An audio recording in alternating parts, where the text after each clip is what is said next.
एक 6 लड़कों का ग्रुप स्कूल की बोरिंग लाइफ से तंग आकर वहां से भाग जाते हैं और मौज मस्ती में ही पैसिफिक ओशियन की ओर निकल जाते हैं। पर नादान बच्चे ओशियन के खतरों के बारे में जाने बगैर ओशियन के लहरों में इस कदर फंस जाते हैं कि वे कुल 8 दिनों तक लहरों में इधर उधर भटकते रहते हैं। और 8 दिन बाद जब वे किसी आइलैंड पर पहुंचते हैं तो उन्हें इस बात का जरा सा भी अंदाजा नहीं होता है कि वे वहां 15 महीने गुजारने वाले हैं। जी हाँ, 15 महीने, क्योंकि ये आइलैंड पैसिफिक ओशियन के ऐसे पॉइंट पर लोकेटेड था जहां से कभी कभार ही कोई शिप गुजरती थी। पर आखिर 16 साल से भी छोटे ये 6 बच्चे समुद्र के बीचों बीच इंसानी बस्ती से कई किलोमीटर दूर 15 महीने कैसे गुजारे, जानकर आपके भी रोंगटे खड़े हो जाएंगे। सो हेलो गाइस, मैं हूँ आपका दोस्त होस्ट नीतीश और स्वागत है आप सभी का टोंगन कोस्टा वे के इस खतरनाक सर्वाइविंग वीडियो में।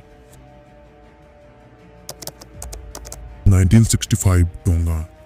टोंगा एक आइलैंड है जो पोलिनेशियन किंगडम का एक हिस्सा है। ये 170 आइलैंड्स का ग्रुप है जो साउथ पैसिफिक ओशियन में स्थित है। सो ये 6 बच्चे अपने स्कूल के स्ट्रिक्ट रूल्स और हार्श इन्वायरमेंट से तंग आकर स्कूल से भागने का प्लान बनाते हैं। सबसे पहले बच्चे अपने पास के ही एक मछुआरे जिसका नाम तेनियाला ओहिला था का बोट को कुछ देर तक लीज में लेकर भाग जाते हैं, क्योंकि तेनियाला ओहिला का बर्ताव इन बच्चों के प्रति अच्छा नहीं था, इसलिए बच्चे इसी के बोट को चुनते हैं। सो ये 6 बच्चे हल्के अंधेरे में जून 1965 को Saint Andrews Anglican boarding school से भाग जाते हैं, बगैर कोई मैप या नेविगेशन कंपास के, सिर्फ 2 दर्जन केले, कुछ नारियल और एक गैस बर्नर को लेकर। इन्होंने ये सोचा कि समुद्र में इन्हें खाने के लिए ढेर सारी मछलियां तो मिल ही जाएगी, और थे तो ये बच्चे ही, इन्हें थोड़े ही मालूम था समुद्र के खतरों के बारे में, इसलिए ये बिना किसी को बताए स्कूल से चुपचाप भाग जाते हैं। अगर इन 6 लड़कों की बात करें तो सीएनए फताहुआ उम्र में सबसे बड़ा था, जिसका उम्र करीब 16 साल था,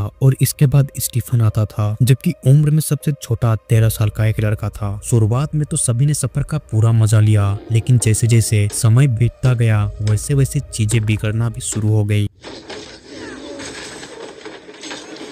बच्चे अब अपनी स्कूल से बहुत दूर आ चुके थे, उन्हें चारों ओर अब बस समुद्र ही समुद्र दिख रहा था। तभी उसी रात अचानक से मौसम खराब होने लगी, हवाएं जोरों से चलने लगी, जिसकी वजह से लहरें काफी तेज और ऊंची उठने लगी। ऊंची और तेज लहरों ने बच्चों की बोट को इधर उधर बहाने लगी, जिसको देखकर डेविड ने वापस जाने के लिए बोट का मेन सेल ओपन किया, लेकिन तेज हवा ने उसे 2 टुकड़ों में तोड़ दिया। ये देखकर बच्चे काफी ज्यादा डर गए। उन्हें अब एहसास होने लगा कि वे स्कूल से भागकर कितनी बड़ी गलती कर दिए हैं। सारे लड़के बोट को कंट्रोल में लाने के लिए काफी कोशिशें किए। उन्होंने बोट के रडर को लहरों के ऑपोजिट साइड की ओर घुमाने की कोशिश की, लेकिन लहरों की रफ्तार इतनी तेज थी कि उसने रडर को भी बुरी तरह से तोड़ दिया। दरअसल रडर बोट की डायरेक्शन को चेंज करने के लिए इस्तेमाल किया जाता है, लेकिन इस समय तक वो टूट चुका था और बच्चे अब चाहते हुए भी वापस अपने घर नहीं जा सकते थे। वे पूरे रात भर समुद्री तूफान में इधर उधर भटकते रहे।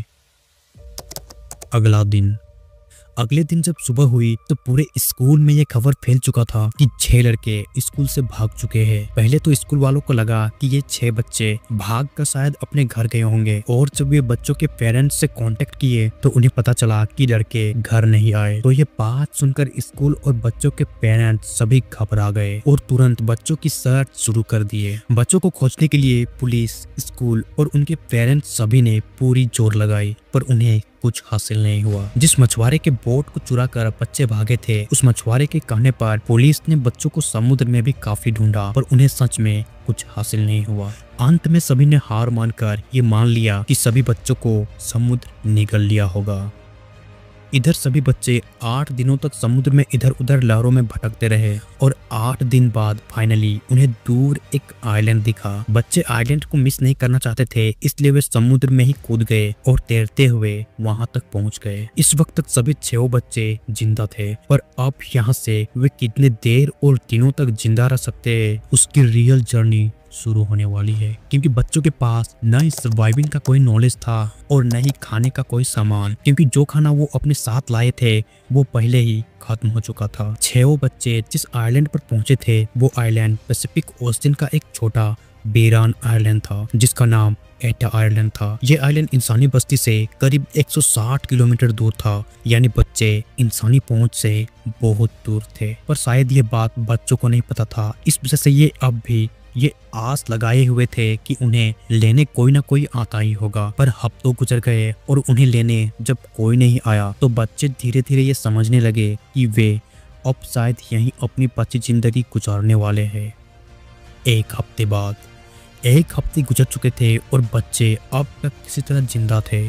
सियोने और स्टीफन, जो कि इस ग्रुप के सबसे बड़े लड़के थे, दोनों ने ग्रुप की लीडरशिप का काम संभाला और सारा काम आपस में बांट लिया। सियोने जहां बच्चों को सर्वाइविंग का तौर तरीका सिखाता तो वहीं स्टीफन सभी बच्चों का देखभाल करता था। सभी बच्चे हर दिन अपने बचाव के लिए ईश्वर से प्रार्थना करते और जल्द से जल्द घर पहुंचाने की दुआ भी मांगते। ये 6 बच्चे जिस आइलैंड पर थे वो आइलैंड एक रॉकी आइलैंड था, जिस पर बहुत से पेनी क्लिप्स निकले हुए थे और इन्हीं क्लिप्स के नीचे इन बच्चों ने अपना बेड बनाया ताकि रात को सोते समय उन्हें थोड़ी प्रोटेक्शन मिल सके। उन्होंने पेड़ पर स्टिक्स और शार्प पत्थर की मदद से कई होल बनाया ताकि बारिश के पानी को जमा कर उसे पी सके। पर यह प्रोसेस 4 से 5 दिन ले लेता था। तो बच्चों ने समुद्री पक्षियों को पकड़ना शुरू किया, न सिर्फ खाने के लिए बल्कि पीने के लिए भी। जी हाँ, बच्चे अपने प्यास बुझाने के लिए समुद्री पक्षियों का खून भी पिया करते थे। इस वक्त तक उनके पास आग का कोई सोर्स नहीं था तो वे उन बर्ड्स को कच्चा ही खाया करते थे। पर वे आग जलाने की हर रोज कोशिश करते। वे पत्थरों को रगड़कर, लकड़ियों को घिसकर आग जलाने की बहुत कोशिश किए, पर हर बार वे नाकामयाब ही रहे। पर बच्चों ने हार नहीं मानी क्योंकि वे आग के मौत को जानते थे। वे जानते थे कि आग ही वो चीज है जो उन्हें इस आइलैंड पर जिंदा रख पाएगी और उनके रेस्क्यू के लिए भी बहुत काम आएगी।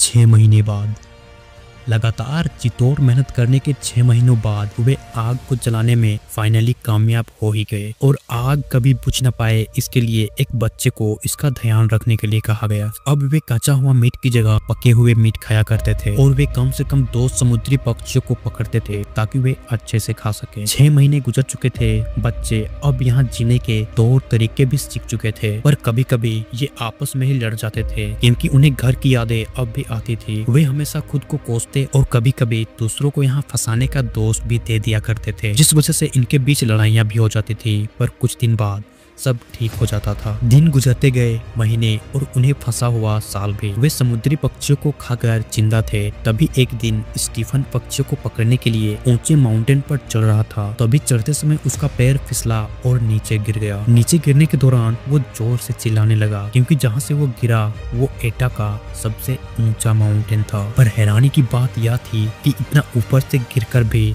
स्टीफन जिंदा था, पर उसे अपना एक पैर गंवाना जरूर पड़ा। खैर, स्टीफन को उसके दोस्तों ने उठाया और कैंप में ले आया। इस समय तक स्टीफन दर्द के मारे कांप रहा था, पर उसके दोस्तों ने कुछ पत्तों और जड़ों की मदद से उसका मरहम पट्टी कर दिया।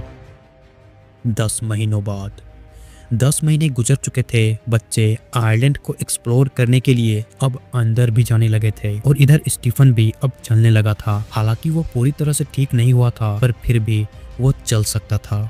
एक दिन बच्चे आइलैंड को एक्सप्लोर करते हुए काफी अंदर तक चले गए और वहां वे एक उजड़ा हुआ गांव देखा। वे समझ गए कि यहाँ लोग रहा करते थे। खैर, वहां उन्हें खाने के लिए कुछ सामानें मिल गई, पर इन सब से बढ़कर उन्हें वहां ढेर सारी मुर्गियां मिली। और ये मुर्गियों को मारे नहीं बल्कि उन्हें पालने का डिसीजन लिया ताकि उनसे इन्हें एक कांस्टेंट फूड मिल सके, जो कि था अंडा। ये मुर्गियों को तब ही मारा करते जब ये समुद्री पक्षियों को पकड़ने में कामयाब न हो पाते थे।